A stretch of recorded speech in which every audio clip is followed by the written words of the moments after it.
Bom, bem-vindo ao projeto Gabaritar. E dessa vez a gente vai trazer um conteúdo sobre raciocínio lógico. E esse tema é presente na maioria dos editais para os concursos que cobram a matéria raciocínio lógico matemático. E esse tema é chamado de tabela verdade e argumentação lógica. Pode variar a nomenclatura, mas basicamente é sobre isso que a gente vai tratar nesse vídeo. Primeiro, vamos conceituar uma coisa mais simples, uma coisa básica, que é o que seria uma proposição, uma tabela verdade. E por que ela existe? Ela é nada mais nada menos que um teste, porque você tem, é como mostra nessa imagem aí.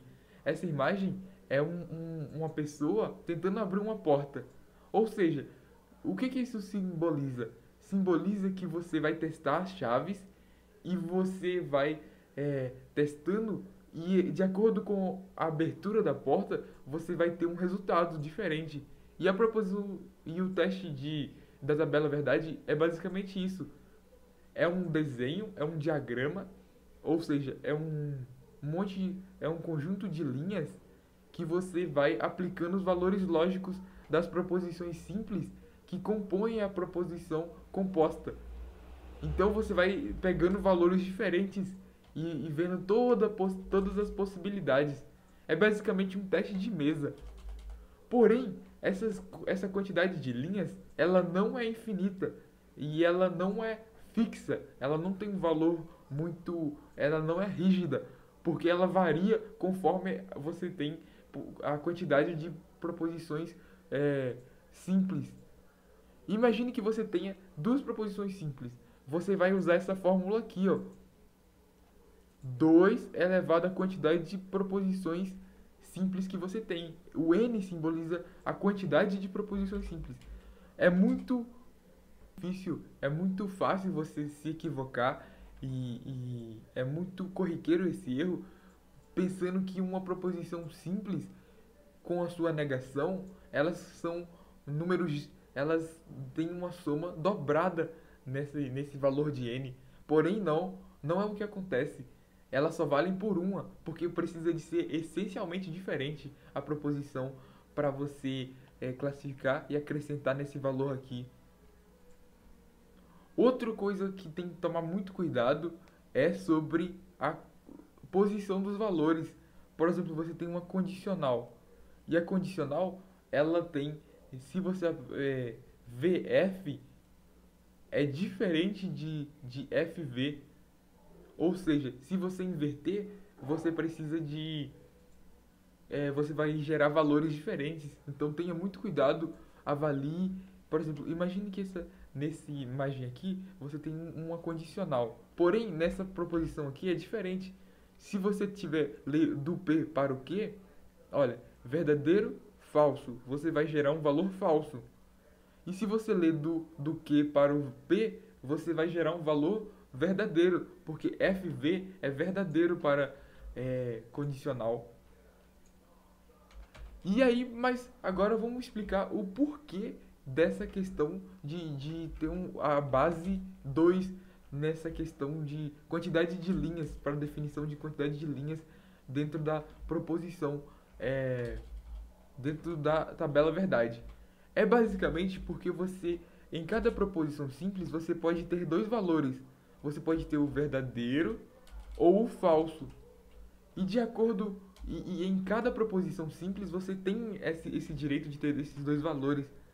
Então você vai multiplicar, porque dentro da probabilidade a multiplicação é o i, é o conjunto de você quer que as coisas aconteçam simultaneamente.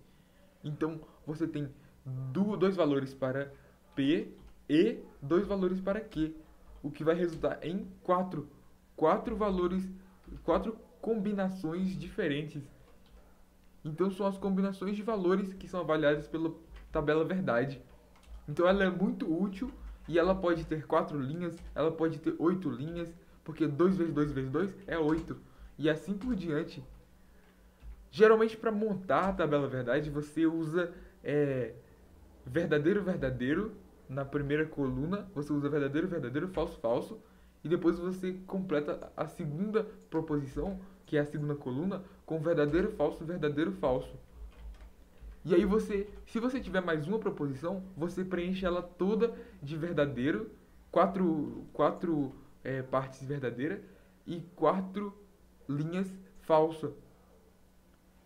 E aí você repete esses valores, duplica essa região aqui, esse conjunto de linhas aqui embaixo.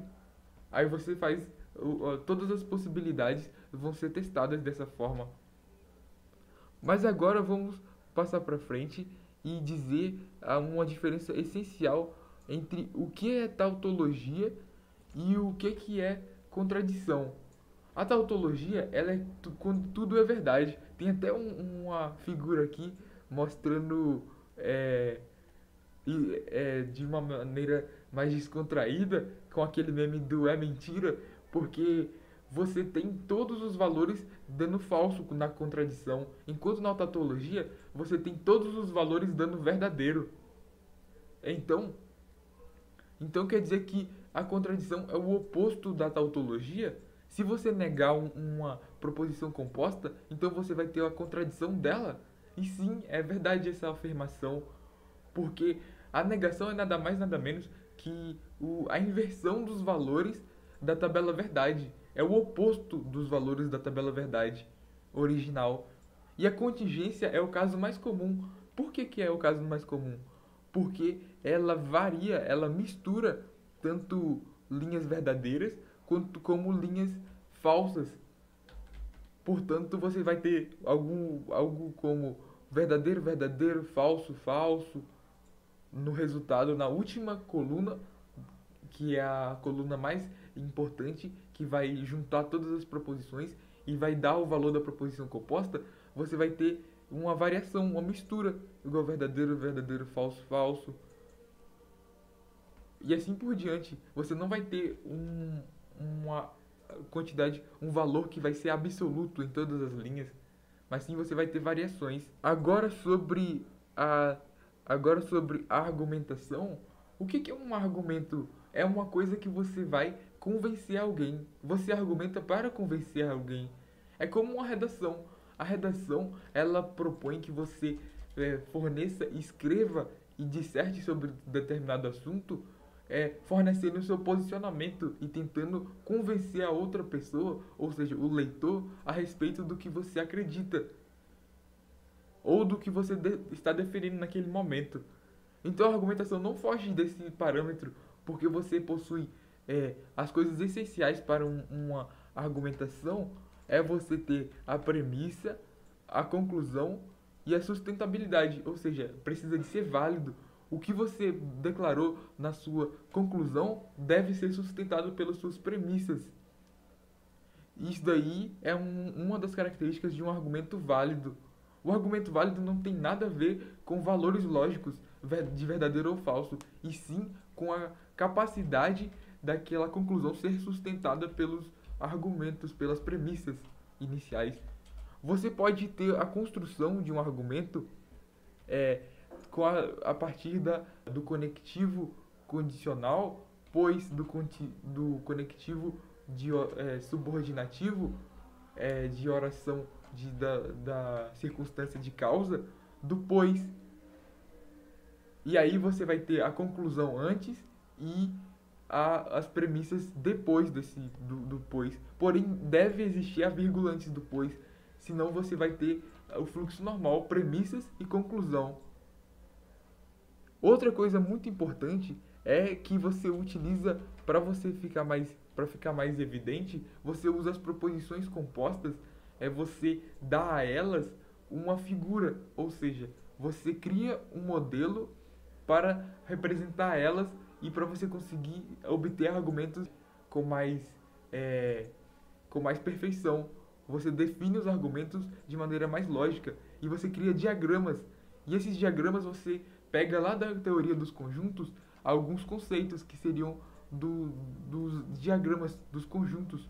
O diagrama de Venn é muito usado nessa seara, nesse assunto, nesse aspecto. Até porque o todo dentro da condicional é o é o todo A é B, ou seja, se A é B. E aí você representa de acordo com o diagrama de Venn para facilitar as coisas e para deixar mais ilustre a ideia, essa ideia fica mais clara, você tem esse diagrama aqui. Se você tem o nenhum, você tem uma disjunção, então você tem mais ou menos esse diagrama. Se você tem o algum, você tem uma interseção, portanto você tem esse diagrama aqui. E isso vai te facilitar muito na argumentação, porque se você tiver alguma declaração e você tem uma declaração nas premissas, se essa conclusão ela ser sustentada pelos modelos lógicos que você criou, ou seja, ela ser sustentada por algum modelo lógico e esse modelo lógico não tenha uma contradição, não exista outro modelo lógico que vai se opor a esse modelo lógico que você definiu, você tem um argumento válido. Então é mais uma das formas de avaliar se um argumento é válido ou não. É igual você tem todo um exemplo para ficar mais claro, todo gato voa, todo gato voa. Aí você tem essa premissa, ou seja, se é gato, ó, eu vou colocar aqui o conjunto dos gatos. Esse círculo azul é o conjunto dos gatos. Todo gato. E aí eu vou colocar o conjunto rosa como o conjunto de quem voa. Você percebe nesse conjunto que você tem a possibilidade de ter algum objeto, algum animal que voa, porém não é gato, porque ele pode estar aqui, ó, nessa parte rosa, sem estar na parte azul. Mas aí se você tiver um gato, segundo essa premissa que eu acabei de declarar, você vai ter a condição de se voar, porque esse gato vai voar, porque ele está dentro do conjunto das pessoas e objetos e animais que voam. E aí um peixe é um gato. Aí você tem a conclusão. O peixe voa. Esse argumento ele é válido? E sim, porque eu falei que o peixe é um gato. Então ele está dentro desse conjunto azul. E se todo mundo que está dentro desse conjunto azul voa, portanto, existe uma validade nesse argumento. Entenderam a ideia mais ou menos? E percebeu que a ideia desse argumento, para ser válido, não tem nada a ver com a questão da lógica que a gente conhece do mundo real. Não precisa de fazer sentido. Então, ó, igual essa dica aqui que eu acabei colocando no finalzinho aqui, não siga o senso comum. Ou seja, onde já se viu um gato voar e onde já se viu um peixe voar, mas mesmo assim esse argumento é válido. O que faz o argumento ser válido não é a razão por trás dele, e sim a sustentabilidade, o vínculo dele com as premissas e a capacidade delas serem a base da argumentação, a base da conclusão. Ou seja, é um problema mais estrutural do que um problema puramente racional. Então você vai seguir as regras do jogo. Você vai jogar conforme... Você vai dançar conforme toca a música. Agora vamos resolver alguns exercícios para fixar essa ideia principal e essas ideias sobre a tabela verdade e sobre a questão da argumentação. A primeira questão, ó, trata de quantas linhas terá a tabela verdade da seguinte proposição composta. Aqui você tem uma proposição composta que é uma condicional por conta desse símbolo, desse conector lógico, operador lógico, e você tem uma conjunção aqui também, porque você tem esse operador lógico que é o chapeuzinho. E você tem uma negação também e uma repetição de proposição. Observe que o P é o mesmo desse P aqui, porém existe uma negação nele. E como a gente disse lá atrás, a negação ela não vai somar um valor, não vai somar um algarismo no somatório do n, na soma do n. Para você formar o n, a negação ela não vai se fazer efeito, vai ser independente das proposições que são negação. Ou seja, elas precisam de ser essencialmente diferentes. Então você tem duas diferentes, que é a Q e a P. Portanto, você tem o n igual a 2. Se o n é igual a 2 e 2 vezes 2 é igual a 4, você tem 4 linhas na tabela verdade. Então vai ser algo parecido com essa tabela verdade que eu acabei de mostrar. Você vai posicionar os valores verdadeiro, verdadeiro, falso, falso, e depois verdadeiro, falso, verdadeiro, falso. Porém, você vai ter o cuidado de alterar essa parte aqui, ó, porque o conectivo é uma condicional. Aqui fez sentido, ou seja, você vai ter verdadeiro, falso, verdadeiro, falso. Verdadeiro, falso, falso, verdadeiro. Agora a segunda questão. A negação de uma tautologia é uma contradição? Verdadeiro. É com certeza uma contradição, porque você tem na última coluna da tautologia, você tem todos os valores gerando um valor verdadeiro. E se você negar isso, o conceito de negação é você inverter os valores lógicos. Então, se você inverter os valores lógicos dessa coluna, você vai gerar todos os valores resultando em falso, sendo falso. Então você tem uma contradição. Porque quando você tem um valor que é absoluto, você tem duas opções. Você pode ter uma contradição ou você pode ter uma tautologia. Se eles forem verdadeiros, você tem uma tautologia. Se eles forem falsos, você tem uma contradição. No caso, você tem uma contradição, então. Se você negar essa tautologia. Imagine que P é uma tautologia. Se você negar ela, negação de P é igual aqui. É basicamente isso. A 3 é, observe a proposição. S é uma proposição. Geralmente as proposições elas têm uma letra maiúscula.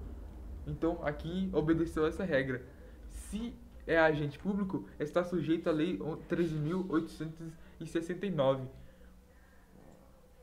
Caso o antecedente, que seria a primeira proposição, fosse falso, a proposição obrigatoriamente ficaria verdadeira, certo? Porque segundo a tabela verdade,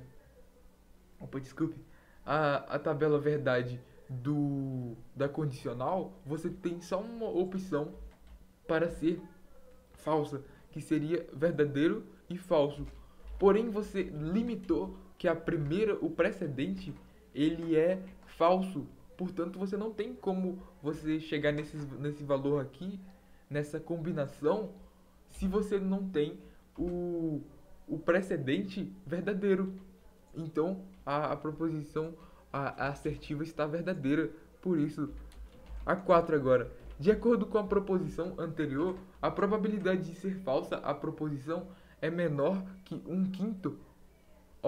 Observe que aqui pode ser a CESP, ela gosta de fazer com que você ache que está fazendo tudo correto, porém é uma armadilha no final. Portanto, tenha cuidado com essa comparação de valores. Por exemplo, é menor, é igual, é maior, é diferente. Todas essas desigualdades você deve fazer ficar de olho e destacar quando você estiver resolvendo. Então vamos fazer a proposição, a tabela verdade da proposição S. Proposição S, aí você tem, eu vou colocar as letras como sendo a da proposição simples antecedente e B da proposição simples consequente. Portanto, eu vou formar aqui, não liguem para a qualidade da tabela, mas sim sobre o conceito geral dessa proposição, desse exercício.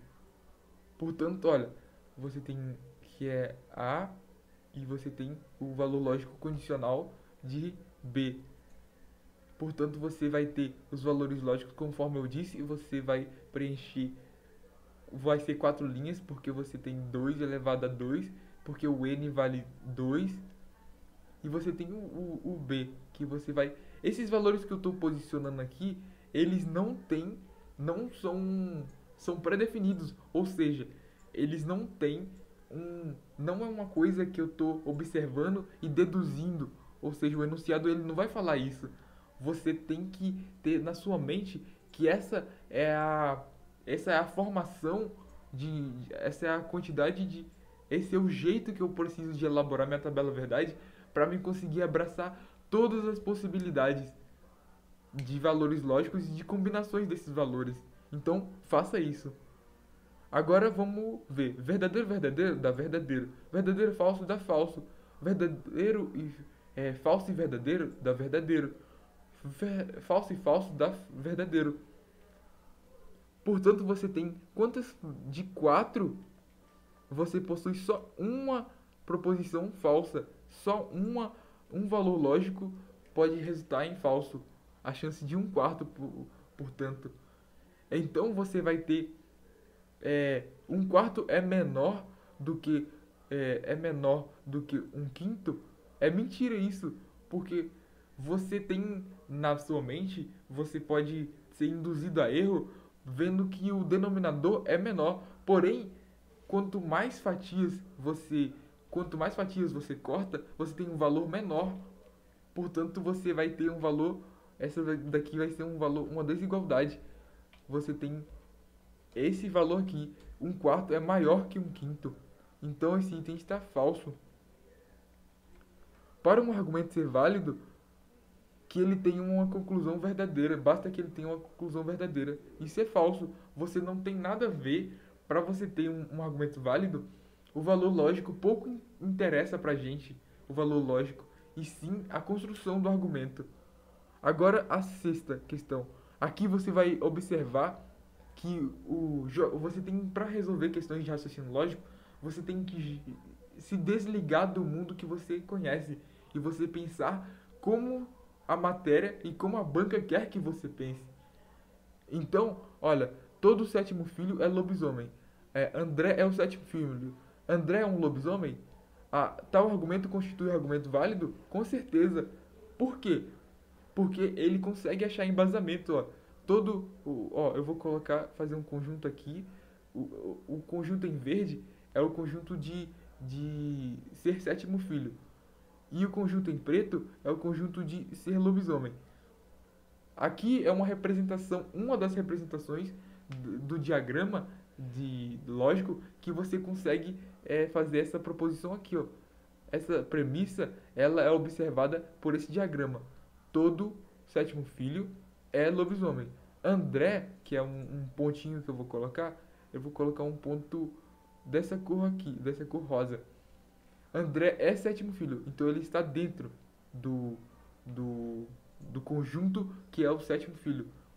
Então, André é um lobisomem? Sim, ali, porque todo sétimo filho é um lobisomem. Então, sim, você poderia também pensar que fazer de outro jeito esse mesmo diagrama, porém vai ser validada de novo essa ideia. Porque, olha, você tem o lobisomem sendo representado, o sétimo filho, na verdade, sendo representado pelo conjunto verde, e você tem o conjunto preto representando a questão de ser lobisomem. Você pode ter eles iguais, porém, mesmo assim, se você for colocar o André sendo o sétimo filho, você vai ter como conclusão que ele é um lobisomem, entendeu? O André é um elemento. Agora, a sétima questão. Ela é uma questão que já foi cobrada no concurso público da banca Sebrasp e da CESP. O texto, o homem inteligente nunca recebe penalidades, pois somente o homem que erra recebe penalidades e o homem inteligente jamais erra. Apresenta um argumento válido? Sim, o argumento é totalmente válido. Você possui duas premissas e essas premissas sustentam o argumento. E nesse caso, você percebe aqui que a conjunção, o conectivo subordinado causal, ele separa o argumento entre conclusão, que é o anterior, e consequente, e premissas, que está depois do pois. E aí existem duas premissas. E essa premissa, se você se o homem que erra recebe penalidades e o homem inteligente jamais erra, quer dizer que ele não vai errar. Por exemplo, portanto, o homem, errar é esse conjunto verde. E ser inteligente é esse conjunto preto. Então, o homem inteligente jamais erra. Errar é o conjunto em verde. Ou seja, o homem inteligente é o conjunto em preto. E aí você tem todo homem que erra recebe penalidades. Então, você tem o conjunto homem, na verdade. O conjunto homem vai ser o conjunto rosa. E aí você tem o homem que erra e o homem inteligente. E aí se você, o homem inteligente nunca recebe penalidade. Então, e aqui dentro do homem que erra, você possui outro conjunto, que é o conjunto dos homens que recebem penalidades. Porque todo que recebe penalidade erra. Então, todo homem que erra, ele sofre penalidade. Porém, o homem inteligente, ele não erra e ele não sofre penalidade, porque ele é disjunto do conjunto dos homens que erram. Então, ele é também disjunto do conjunto dos homens que recebem penalidade. Eu não sei se ficou clara essa ideia, porém é basicamente isso. Agora a próxima questão, que é a questão 8, que caiu para agente administrativo da prova da banca FDC. Se você, suponha que todos os professores sejam supersticiosos, ou seja, todos os professores são supersticiosos. Então eu vou colocar de preto e de ser professor de verde. E aí você tem que todos os supersticiosos são inteligentes. E que todos os supersticiosos são inteligentes. Ser inteligente eu vou colocar como azul. Então, José não é supersticioso. Se ele não é supersticioso, ele tá aqui. Ele não é... E ser supersticioso é aqui. Então ele está mais ou menos aqui. José não é professor. Então ele realmente não é professor. Porque todo professor, ele é supersticioso. Então a E está correta. Ele pode ser porque esse conjunto é ser inteligente. Pode ser que ele seja inteligente ainda. Ou pode ser que ele esteja aqui também. Nesse pontinho aqui. Então existem essas duas possibilidades. Mas os outros itens, eles não são convenientes. Porque, olha, observe João é inteligente. Logo, João é supersticioso. Se João é inteligente, ele está nesse conjunto aqui. Ele pode estar em qualquer lugar daqui. Então, se ele é supersticioso, se ele é inteligente, não significa que ele é supersticioso. Porque ele pode não ser... Ele pode estar aqui. Ele pode ser inteligente e não ser supersticioso. Os outros itens também têm essas falhas. Em algum modelo, se você posicionar o pontinho em alguma parte, você vai achar o erro, detectar o erro. Agora a questão 9, que caiu na Polícia Federal. Considerando o argumento formado pelas proposições precedentes, em que C é a conclusão, e julgue o item. O argumento apresentado não é válido. Olha, vamos observar. Para você perceber se um argumento é válido ou não, você precisa de dar um valor lógico para todas as premissas. E você precisa de dar um valor, ou você dá o valor lógico das premissas como sendo verdadeiro, e depois você precisa de avaliar se a conclusão é verdadeira também, para você ter um argumento válido, ou você dá todos os argumentos, todas as premissas como sendo verdadeiras, e você tem a conclusão falsa, aí você tem um argumento inválido ou não válido. Mas por que você tem essa ideia? É porque a conclusão na verdade, você tem uma condicional dentro de um argumento. A consequência é a conclusão. Conclusão e as premissas, elas têm o i. Então, se você tiver, vamos colocar o a e o b, que simboliza o P1 e P2. E essa é a conclusão, que é a C. Portanto, você vai ter, se você tiver verdadeiro, segundo a tabela verdade, se você tiver verdadeiro e verdadeiro, você pode ter aqui sendo verdadeiro ou falso. Ou falso. Se for falso, você vai ter um argumento inválido, porque vai ser o argumento, ele vai ter porque você vai ter o Vera Fish, o caso Vera Fish, que vai ser verdadeiro ou falso, que vai resultar em uma proposição no contexto geral como sendo falsa. Caso contrário, se você tiver verdadeiro, você vai ter verdadeiro a proposição no contexto geral e vai ser válido o argumento. Então vamos lá. Eu vou definir como toda sendo verdadeira. Ó, a fiscalização foi deficiente, verdadeira. A premissa P2, verdadeira. E a premissa P1, verdadeira. Comece pelas proposições simples para facilitar a vida. A proposição simples, a fiscalização foi deficiente. Beleza, ela foi deficiente. Então eu vou procurar nas outras premissas se eu tenho alguma proposição simples que tenha essa mesma construção, que fale sobre o mesmo assunto. E eu achei aqui,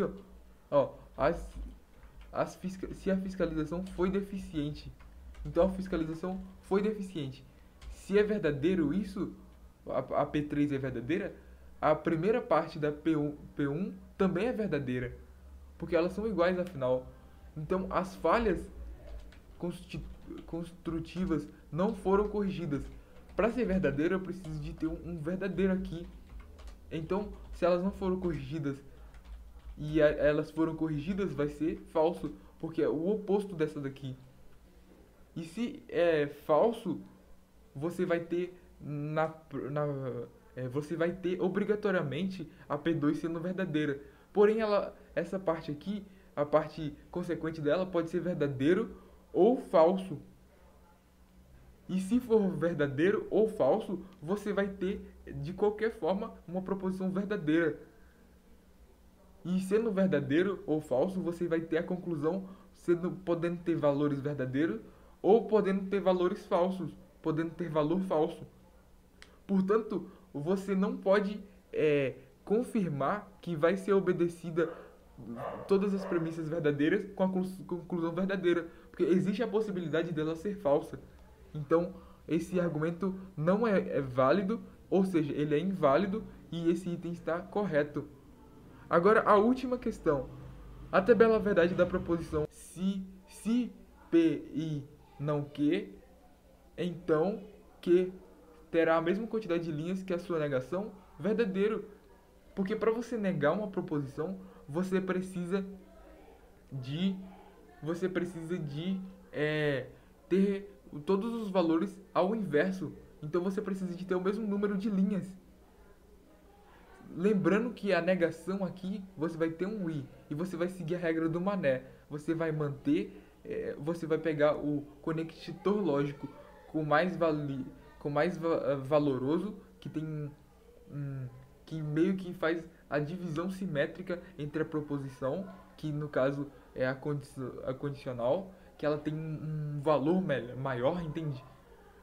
E você vai separar as duas. E você, negando a condicional, você tem um e.